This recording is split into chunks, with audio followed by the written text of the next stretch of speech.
Greetings everyone, and happy Ostara. I'm Lady StarFire, and today I'm going to bring you some information about the Sabbat called Ostara, also known as the Spring Equinox or the Vernal Equinox. It usually falls somewhere around March 20th to the 23rd. It can vary depending on things like leap year and stuff like that. I want to teach you about how to celebrate the Sabbat.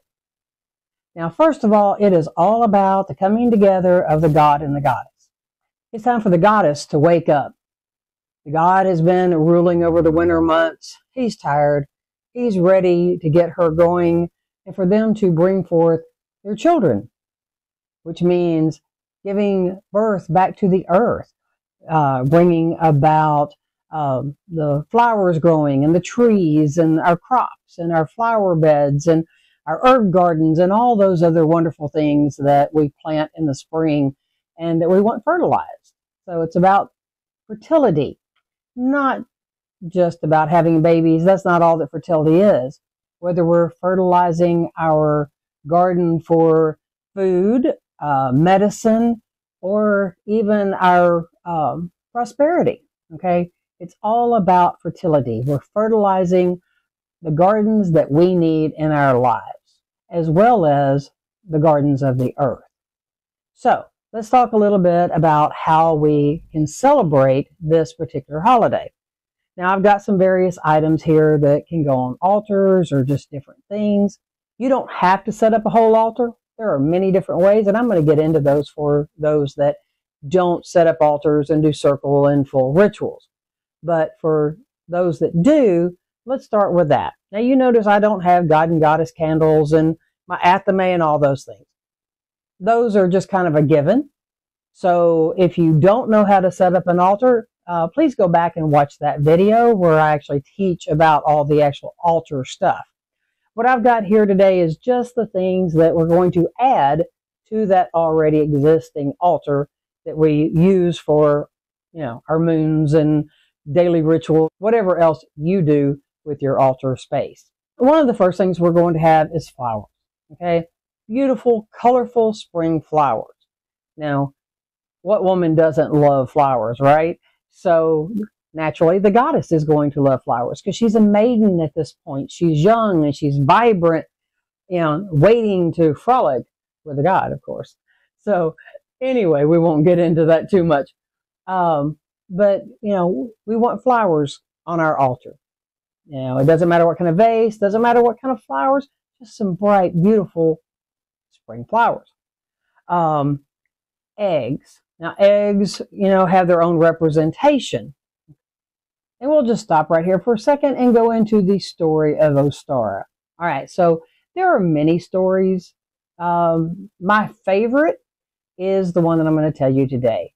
And it deals with a bird that died very unexpectedly. And the bird felt like it was before its time. So it petitioned the goddess Ostara, and there's another spelling, which I'll try to remember to actually put on my video, and ask her to please give him back his life. Well, the problem is the body of the bird was not going to sustain being alive again. So she made a deal. She took the body of a rabbit and put the spirit of the bird in it. Yes, this answers the question on how a rabbit can possibly lay eggs instead of live birth, right? So the bird wanted to thank the goddess, but she said there was no thanks needed. It was something she was happy to do. But the rabbit now wanted dearly to repay this goddess for giving life. So what the rabbit did was every year would lay these beautifully colored eggs.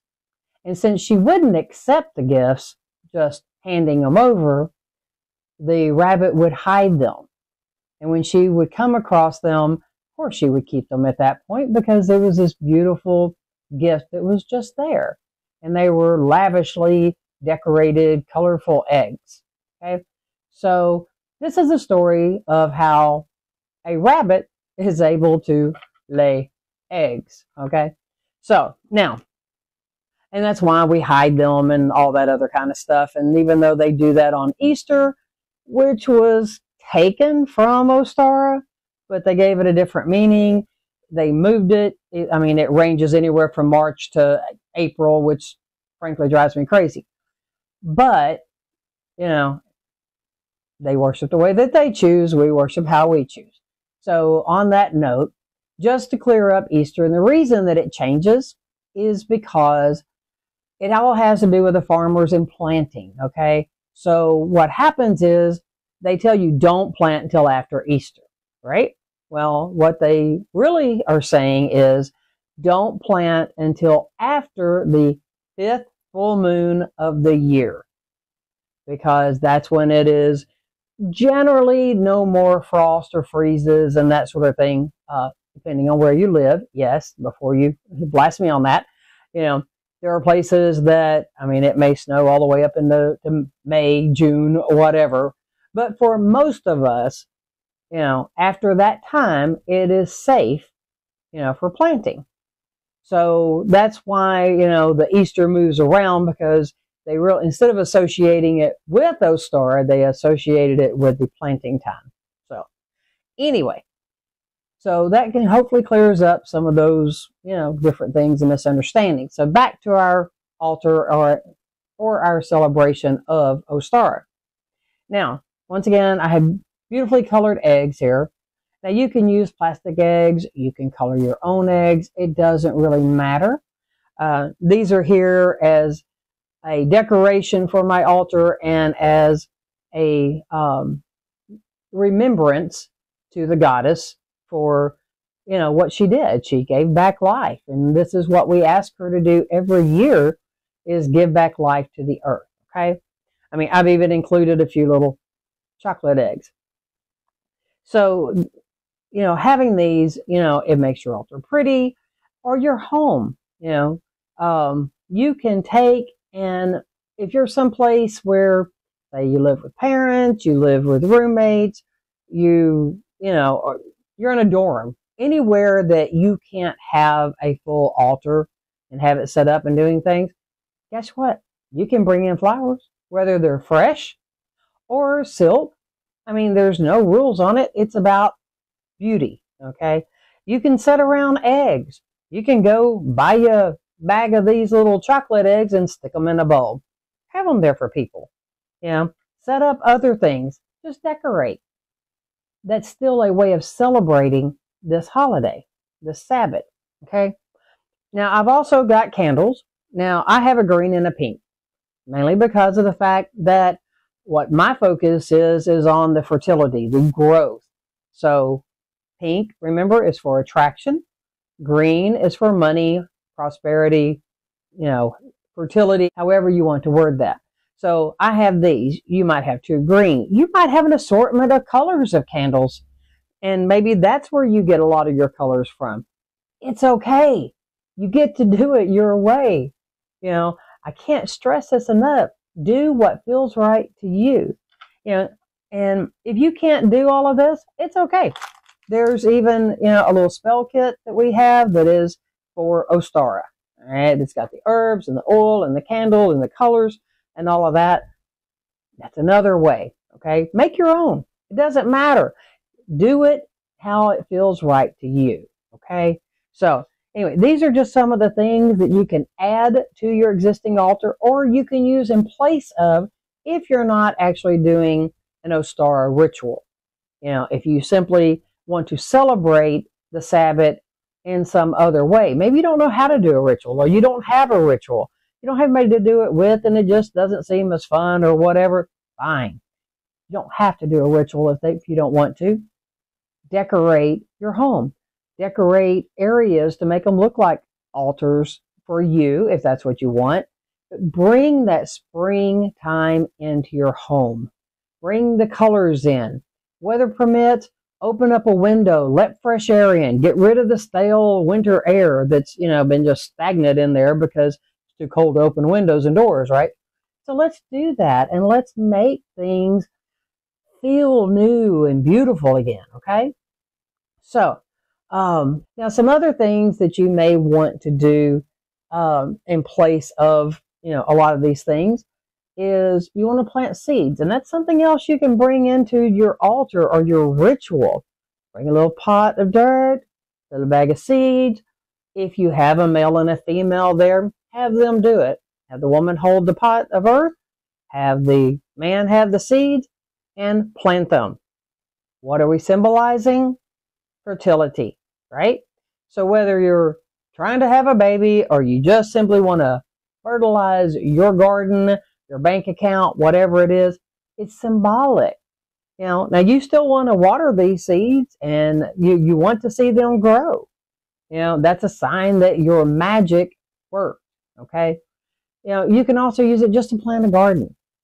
Start your seeds. If you can't put them out yet, it probably is a little too early unless it's something that likes the cold.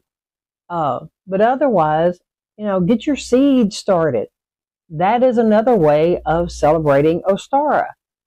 Get things started. Do some spring cleaning. Let's clean out that old crap.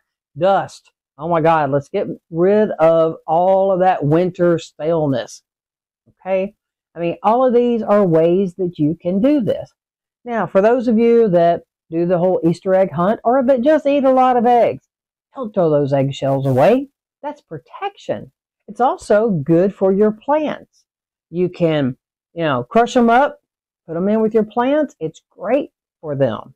You can powder it up, use your mortar and pestle, and you take and sprinkle this along your doorstep, along your windowsills, and it's protection. Okay, it is just pure protection. And even if you color your eggs, you can still use them. Doesn't matter. It's still eggshells. Keep them. Get that little lining out of it. Wash them really good, especially if they're raw. When you crack them to fry your eggs in the morning, get them clean and make sure they're good and dry before you powder them up. Put them in a jar or a bag and keep it. Use it. Replace that every so often because you're going to put this outside and, so it rains and the winds and it goes away. So you're going to want to replace it. So keep you a supply. All right. But something else you can do is go out in nature. Now, weather permitting, temperatures permitting, depending on where you live. But if it's where you can and things are starting to bloom and your yard starts looking like it's got little weeds popping up, guess what? All of those things are not weeds. They may be classified as weeds. Some are medicine. They're good for magic. They're edible. All sorts of things. Go explore. If you don't know what things are, this is a perfect time to learn before there's a whole lot everywhere. You just got little bits popping up. So as they do, go out. Either pick them, stick them in a little envelope so that you can identify it later. Or if you know what it is and you can use it, harvest it. Be sure to leave enough for the bees. They need to pollinate and all that. But, pick you some to use in your working. Dry it well and everything. So, but go out or take a camera with you. If you don't know what things are, go out, take pictures. Learn where these things grow. Write down when it comes up. But you can use that picture. And even on your phone now, you can upload it into your browser and it will search out that picture and identify those plants for you. Same thing with trees. A lot of people have trouble identifying some of the trees. So some things you identify by the leaf, some by the bark. You can take pictures once again of the leaf and the bark. And then, you can even do something really fun and take the kids. They'll enjoy this part if you have kids. Take you some paper with some charcoal or, fat pencils or something. And I don't know how many of you have done this before, but I remember as a kid, I enjoyed it. We also did it whenever we did genealogy. And we would go out to cemeteries and we'd put paper up there and you take and you color over it and you get that imprint. Well, you can do that with the bark of trees. And then that way you have that to later go back and help identify what types of trees are what. You can use this as an education thing for the kids as well as yourself. So get out in nature and have fun. Ground out all of that stale energy from the winter and suck up all of that wonderful springtime energy that's coming in. re-energize yourself, get yourself moving. Just get out.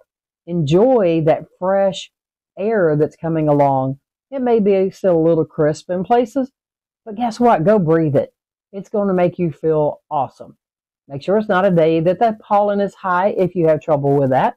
But just get out and enjoy it and get some sunshine. A lot of us don't get much of it. Spring is a great time. It's not too cold, not too hot. So let's go and enjoy, okay? And while you're out there, find you some flowers. I don't care if it's just daffodils. Ask permission first, but then pick a few of them. Don't take them all. Pick you a few, bring it inside and bring those colors in. Brighten up your house. It'll make you feel so good because every day that you get up and you go look and you walk past it and you see them, it's just going to make you smile because I can't look at beautiful flowers and not smile. Can you? Think about that. What else can you bring in and bring about nature, while we're cleaning out all of the, dusty corners and things in our house and spring cleaning and getting rid of things that you just really don't need anymore. Somebody else might. Some of it might be trash. Some of it may be junk to you, treasure to someone else. So let's clean out the old, bring in the new, and see if we can't get our energy going and uplift our lives, okay?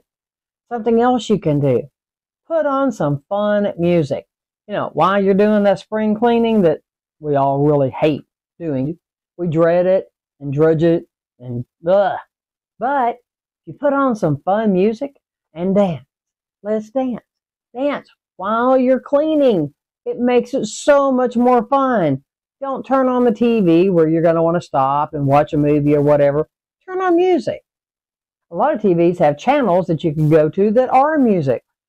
Choose your type. There's a bunch of them out there. If not, put on your radio. But put that music on, crank it up, and dance.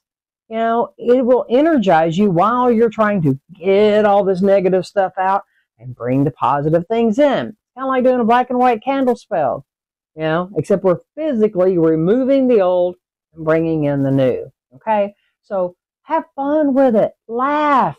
That is one of the best ways to get rid of illness and negativity, anger, any of that negative energies is with laughter. Laughter and love, okay? So let's work on this one and let's see if we can't have some fun with it. And let's make things beautiful. Now, also remember something else. You're going to eat. Whatever day you do your Ostara, you will have supper, whether you have a big feast or you have your regular supper. Don't forget the god and goddess, okay? Fix them a plate. Either put it on a biodegradable, non-coated paper plate out under a tree or a bush, wherever it is that you leave donations out. Whatever you drink, if it's wine, awesome. If it's juice, if it's tea, whatever it is that you're drinking, pour a little bit of it out there for them too, okay? They need to eat. They need to drink too. We're asking them to bring about prosperity and life to our lives and our earth. Thank you for coming, and I hope you enjoyed this Ostara information. Click the subscribe, share my video with somebody that may need the information, and until the next time, blessed be.